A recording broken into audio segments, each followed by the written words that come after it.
welcome to the crib. Imagine having a pair of 10-power binoculars permanently attached to your head. That's how antelope see.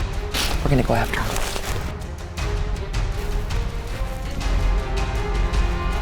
He's so cool. It's not about getting a trophy. Look at that rainbow. Oh, you're a big boy. I mean, look at this cool set. It's not about the kill. It's about the journey. Look at that. The challenges. The adventure. Humpback. Hunting's about a connection to the past, but living in the moment. Look at this fish! Monster. And preserving our traditions. Like hunting, my skull art connects me to nature. And behind every skull lies a story I'm bound to discover. I'm skullbound.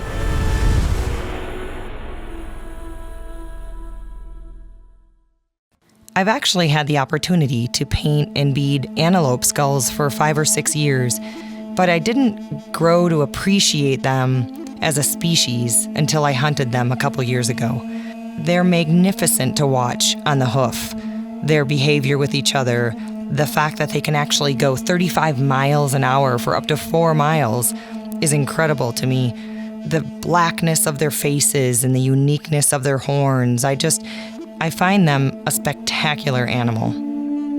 Their eyesight alone is remarkable. They have 320-degree field of vision, and that's what makes them challenging on the hunt.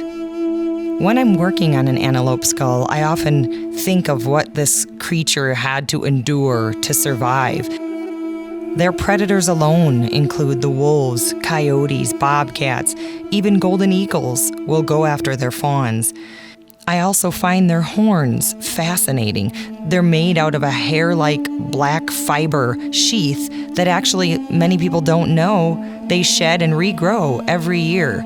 And each set of horns is unique. They have many nicknames: lopers, speedgoats, whatever you decide to call them. Pronghorn antelope, in my opinion, have earned my respect as both an artist and a hunter.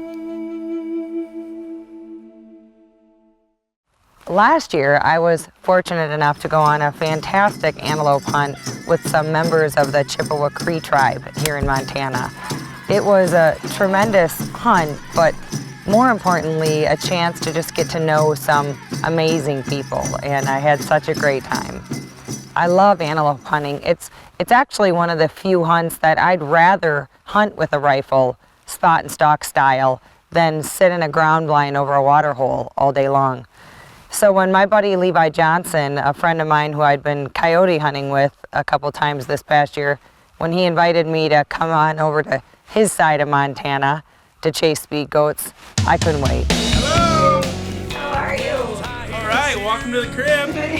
Dogger style. Skullbound's in the house. We went through a blinding snowstorm, a little bit of rain, beautiful sunshine, back into a blinding snowstorm. I mean, all in the 6-hour car ride.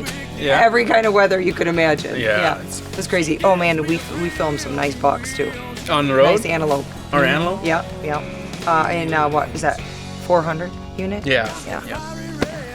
Not our unit, but still fun to see. Yeah, there'll be. Hopefully we can find a few. Hope so. We're here with the Montana Doggers, but our dog Petey is asleep in the sleeping bag.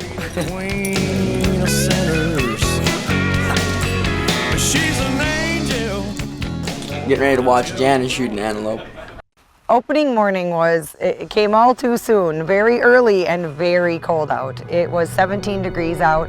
There was frost all over the ground on everything, but we were still so super excited to get out and start glassing. This is an area that Levi has seen a lot of antelope over the years. We're with Logan here, a junior dogger, experienced hunter, and we're just gonna creep up over this ridge and glass and glass and glass, and hopefully get up on some speedgoats. Levi's son Logan joined us on the hunt, and I'll tell you, that kid has tremendous energy. He is so much fun to be around, so enthusiastic. He's just one of those guys who lives for hunting, so it was a treat having him along. Just up over this first ridge, there's a buck walking this fence line, and then another one came across. We can't see into the dip, but oh, there he goes. He's gonna just drop. He's heading to that other one, I think. Yeah. He must see the herd. We're assuming this buck's running, that the herd is just over this ridge about 1,000 yards up.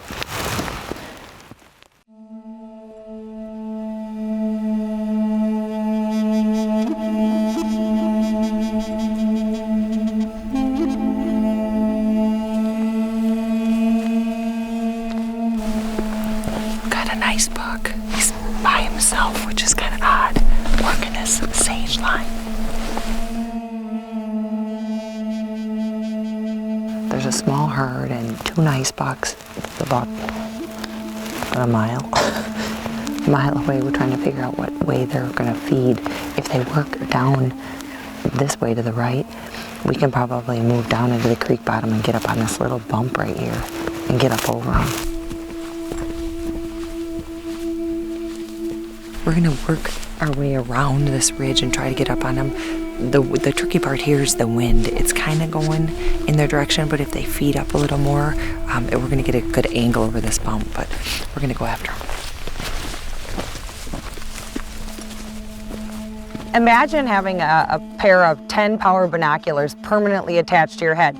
That's how antelope see. At least that's what researchers say. So it makes them a challenge. You know, when you're going antelope hunting, you're going to be doing a lot of belly crawling through the weeds.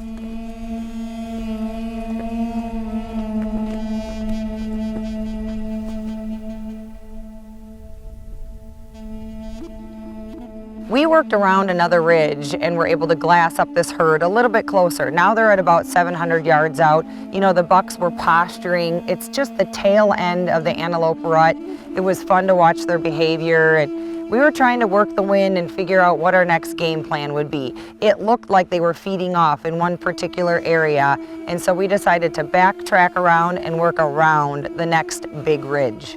Not sure how far they're going to be once we get up to this point. We're going to be able to tell a lot more.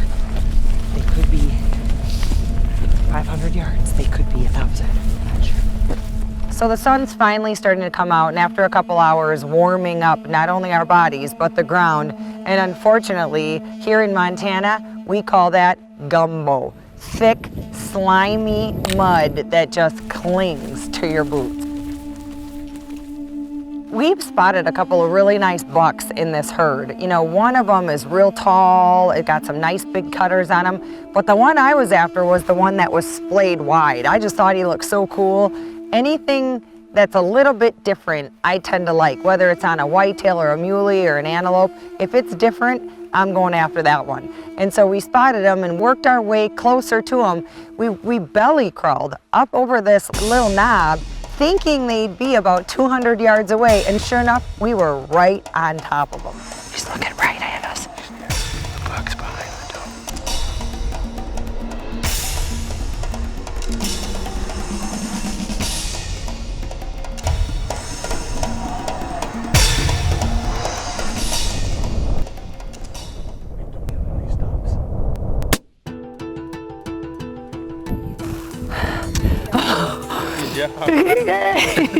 Good job. I thought when we came up over this mound, Yeah. I thought they were going to be like, again, because we've been, how many stalks have we made today? I thought they'd be like 800 yards out, you know, and it was like, oh, when I first peeked up, I saw a big white butt of a doe, like right there. Oh my gosh. We're, I don't know, probably 75 yards, 80 yards. Yeah, not even. Woo, let's get up on him. It's a beautiful splayed open rack. Oh. Good job. The antelope dance. Eastern Montana, the lovely Clay. It's sticky clay. Gumbo, that's Look the- at my leg, it's still shaking. Oh, look, there's a doe still right there, kind of trying to figure out what's all going down. Oh, that was so exciting. But I was not expecting that one. Got mud all over me from those boot kicks. I was not expecting them to be that close. Holy cow. And then I was in the prone position and I could not, with the bipods out was angled wrong. So I had to get up on my butt and, oh man. Oh, he's so cool. I love the way that his horns are splayed out like that. Oh yeah, they're all like that. Oh, thank you. Oh. Look at him. Oh, his coloring is so cool. What a scrapper too. He's broke off the tip here. Cool splayed buck. Yeah, look at that. Nice V. Oh, and I love antelope. I mean, I do too. I make it in eating it. everything. Burgers, chili, lasagna, you name it. Nice. Yay. It's always good to have friends who know where to go. Nice. And I'll tell you what, from antelope steaks on the grill to chili and hamburger, it's one of my favorite wild game meats. Yeah. It's super cool.